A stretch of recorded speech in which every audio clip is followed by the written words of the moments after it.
Don't tie it down the wrong way. I was driving to work this morning and I passed a box truck with a Mercedes inside the back of it. And it just reminded me how many times I see people on the road hauling nice vehicles like this new Expedition or a new F-150, and they have no clue how to tie it down. I've seen straps over the roof. I saw straps through the door. A guy opened his door the other day to deliver a truck to us and had the strap ran across the seat through the doors and then shut the door on the strap. No joke. But what I'm gonna do is show you a simple, easy way. This is gonna be applicable to the F-150s, the Expeditions, any half-ton or smaller vehicles, so cars, mid-size SUVs. Let me show you the tools that we use that are universal. You can use this on any kind of tie-down rig. So you can go to your towing supply company, get on eBay, on Amazon, and look up a tie-down kit. This one is called a Mini J TR tie-down combo with the 2-inch strap on it. So these are rated for 3,600 pounds a piece, so any half-ton vehicle or smaller is more than capable of tying it down. A set of these will run you between 60 and 80 bucks.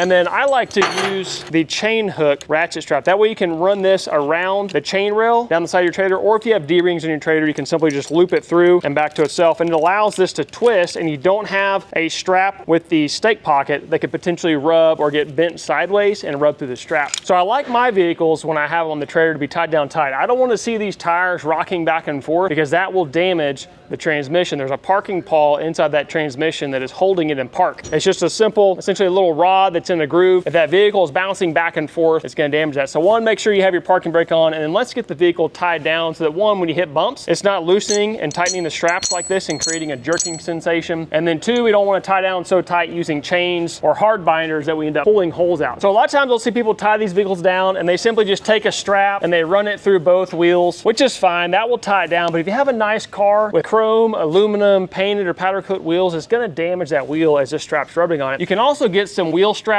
that go over the top, but you really need to make sure you know what you're doing to get those tied down correctly. I see a lot of those pop loose and the car is sitting there jerking back and forth on that transmission parking pawl, and that will cause damage. So these are very simple. Rarely do I ever use this R hook. I'm almost always using the Mini J or the T hook, and you can simply tell which one to use by the shape of the hole. So you look at vehicles, you'll see oblong holes like this. That is for a T handle. So you can see it goes in sideways, it turns, and you want to make sure and pull the strap where you are perpendicular to that hole. Basically, you're making like a T on there. Then when you just see big round holes, like this one on the bottom, that's a good spot for a Mini J hook. Now on small vehicles, like an F-150 or smaller, the suspension's fairly soft. So if you're tying to the frame, you have to tie down extremely tight, or when you hit bumps, that suspension's going to compress. And when it compresses, it's gonna make your strap come loose like this. And it's either gonna allow these to pop out, or it's gonna sit there and it's gonna jerk on it and possibly oblong out the hole or damage something in the bottom of the vehicle. So on a Super Duty frame, like an F-250 or a GM 2500, those type frames are gonna be much thicker, so you can use a chain and go to the frame if you're using the right angle and get those things tied down. But we're going to talk about this particular strap on these smaller vehicles because I want you to do it right. So if you're transporting one,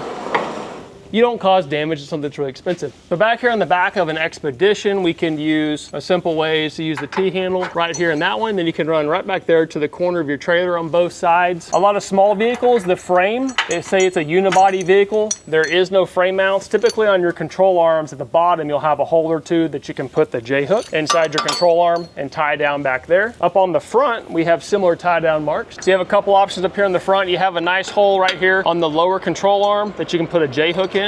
We also have several holes on the frame. So we have a T-bar hole right here, and we can go into and pull this forward and go underneath the suspension up to that front corner. When you do that, you're not touching anything on the front valance. You don't have to worry about damaging that front valance. Depending on how short your trailer is, a lot of the cross members will have a hole that you can tie into the transmission cross member. We'll move up here to the front. I believe there's even some additional ones right up here. So our transport drivers, it's pretty common for them to use this one right here. So this one's actually punched in and it has a little bit thicker material on it, but that one is a good spot for the T-handle. And it can come straight down out to the side to the edge of your trailer, just like this right here. So you want to make sure that you're not close to this valance, because if you hit bump and that suspension does move up and down, if you're too tight against that valance, you will hit this, and I promise you, you will damage it. I have seen it done. I have probably done it myself over the many years that I've been moving stuff around. It's easy to do. Many times when I'm out on the road loading something, people always want to be kind and help me, but I usually try to load my own vehicles, because what I see a lot of people do is they'll pull this strap completely tight like this.